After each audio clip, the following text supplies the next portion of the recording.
मेरा नाम है हरिया, मैं काम करता हूँ बहुत बढ़िया, खाता हूँ खाना और रोज गाता हूँ गाना। अरे यार, आज तो बहुत देर हो गई। इस खतरनाक जंगल को देखकर तो मेरे हाथ पैर ठंडे हो गए हैं। अगर मैं वक्त पर गांव नहीं पहुंचा तो मालिक बहुत नाराज हो जाएंगे। तभी हरिया को एक आवाज सुनाई देती है। सुनिए हरु जी। अरे, ये आवाज किसने दी? तभी हरिया को सामने कुछ दूर एक औरत खड़ी दिखाई देती है। अरे भाई, ये औरत अकेली इतनी रात को इस जंगल में क्या कर रही है? चलकर पूछना पड़ेगा।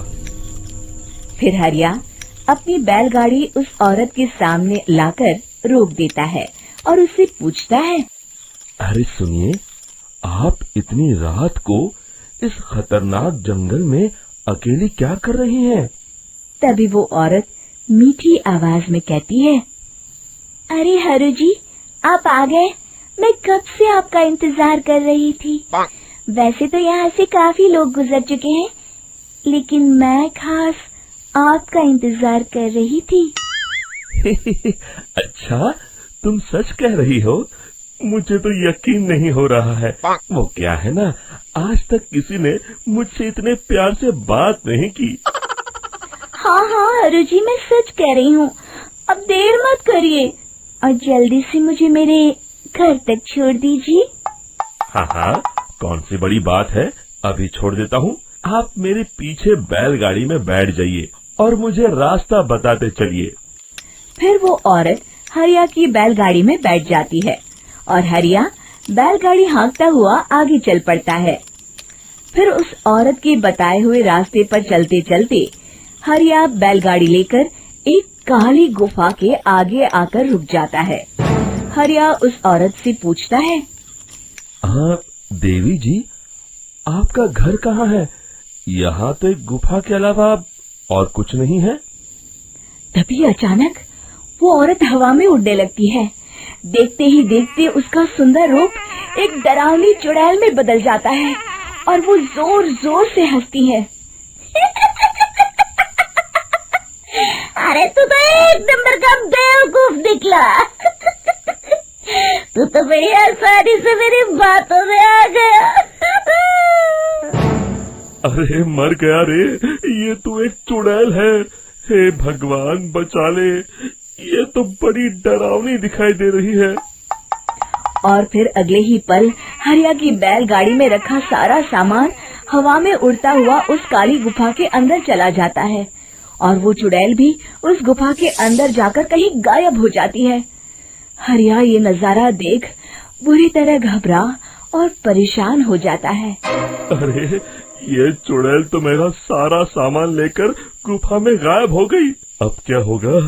अगर मैं गांव खाली हाथ गया तो मालिक मेरी अच्छी खबर लेंगे। मेरी इस बात का कोई यकीन भी नहीं करेगा। फिर आखिर वही हुआ। हरिया के मालिक चंपक सेठ को हरिया की किसी भी बात पर रत्ती भर भी यकीन नहीं हुआ। चंपक सेठ को लगा हरिया झूठ बोल रहा है और उसने ही लालच में आकर सारा सामान हड़प कर लिया है। फिर हरिया को बेईमान समझकर चंपक सेठ उसे काम से निकाल देता है।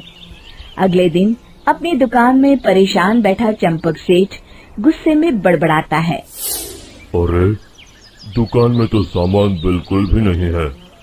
अब मुझे ही शहर जाकर सामान लाना होगा। फिर वो अपनी बैलगाड़ी लेकर शहर चला जाता है। शहर से सामान लेकर जब चंपक सेठ वापस गांव लौट रहा होता है, तभी उसे एक आवाज सुनाई देती है।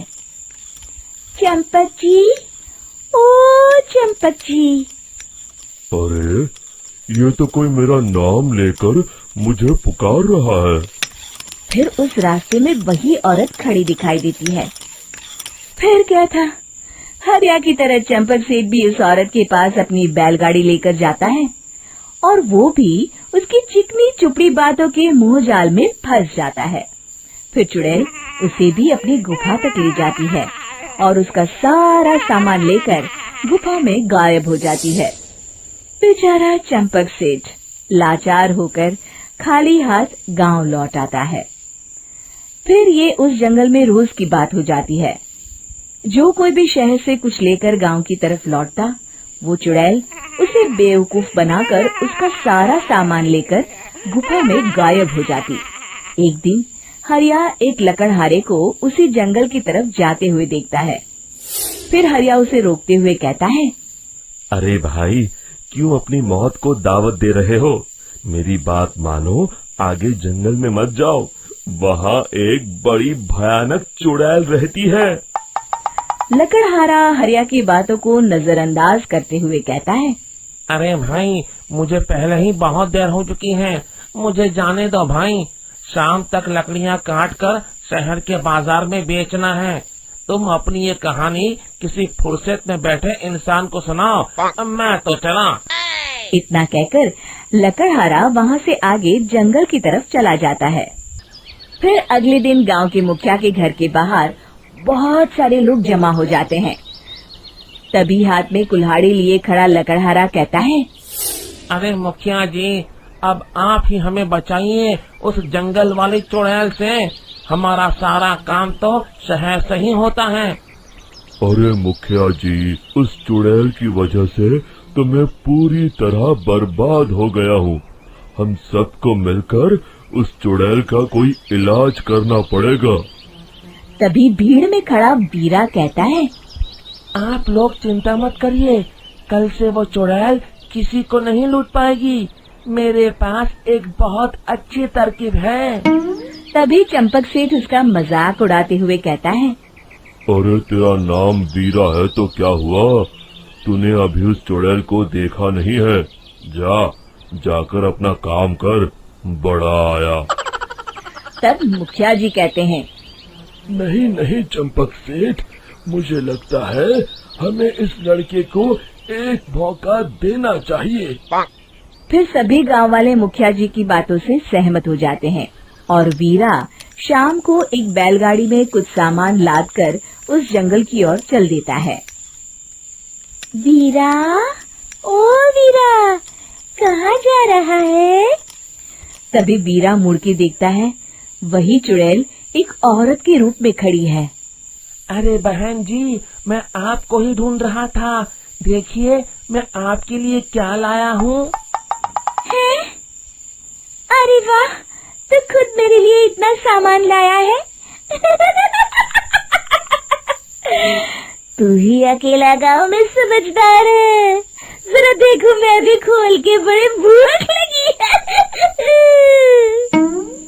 जैसे ही चुड़ैल उस सामान पर से कपड़ा हटाती है, एक भगवान शिव की तेज रोशनी उसके अंदर मूर्ति से निकलती है और चुड़ैल अपने असली रूप में आकर जलने लगती है। अरे मैं जल रही हूँ, बचाओ! बचाओ! ओम नमः शिवाय! मर गई मैं! देखते ही देखते वो चुड़ैल राख के साथ उड़ जाती है और सभी गांव वाले भी वहां आ जाते हैं। शिक्षा बुराई पे सदा अच्छाई की ही जीत होती है।